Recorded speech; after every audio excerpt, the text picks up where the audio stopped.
আজকে আমার বড়মশাইয়ের জন্মদিন। ঘুম থেকে উঠে সকালবেলায় গোপুসোনাদেরকে খেতে দিয়ে দিয়েছি সন্দেশ আর চকলেট। সেই সাথে সকালবেলায় আমাদের ব্রেকফাস্টের জন্য বানিয়েছিলাম গরম গরম পুরি, আর ছিল ঝাল ঝাল আলুর তরকারি, সাথে ছিল মিষ্টি। বড়মশাই এখন পায়েস খাবে না, তাই পায়েসটা এখন রান্না করাও হয়নি। প্রত্যেক বছরই যেহেতু অম্বুবাচী পড়ে যায় আমার বড়মশাইয়ের জন্মদিনের সময়, তাই মন্দিরে গিয়ে আর পুজো করে দেওয়া আসা হয় না। এই গোপুসোনাদেরকেই পুজো দিতে হয়, আর বাদবাকি ঠাকুর তো সমস্ত কিছু ঢেকে ফেলি।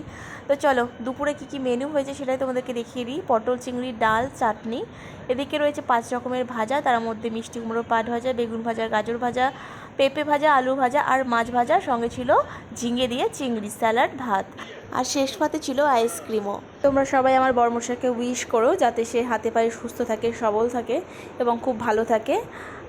রাতে কি কি হচ্ছে না হচ্ছে সেগুলো তো পরের মিনি ব্লগে তোমরা দেখতে পারবে। মিনি ব্লগটা কেমন লাগলো জানিও।